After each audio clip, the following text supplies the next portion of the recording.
Is there a separation of church and state? Article 2, Section 6 of the 1987 Constitution of the Philippines provides that the separation of church and state shall be inviolable. The separation of church and state is the idea that the government should remain neutral towards all religion and to not officially recognize one religion. It also means that the government can neither force citizens to practice a specific religion nor force churches to perform acts that go against their religion. Religion is separate from the state because it enables the country to function democratically. If there is no separation of the church and state, then the people belonging to the minority communities can be harmed by the domination of the majority, and there can be an infringement of the fundamental rights. This means that individual citizens are free to bring their religious convictions to the public.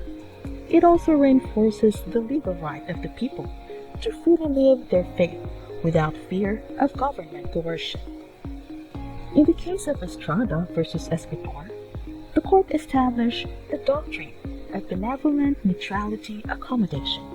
The court ruled that freedom to carry out one's duties to a supreme being is an inalienable right, not one dependent on the grace of legislature.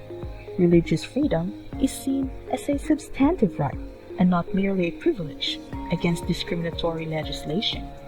With religion looked upon with benevolence and not hostility, benevolent neutrality allows accommodation of religion.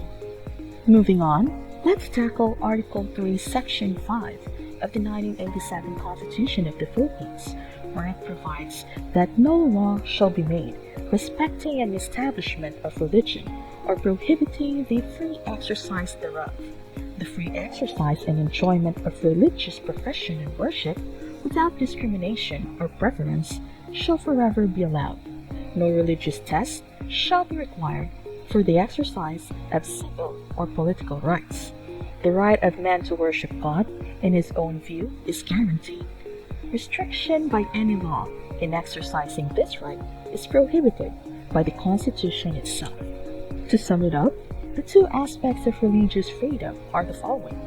Number 1, the separation of church and state, which was discussed in Article 2, Section 6, and number 2, the freedom of religious profession and worship, which was discussed in Article 3, Section 5, where it states the freedom to believe in a religion and the freedom to act in accordance with such belief.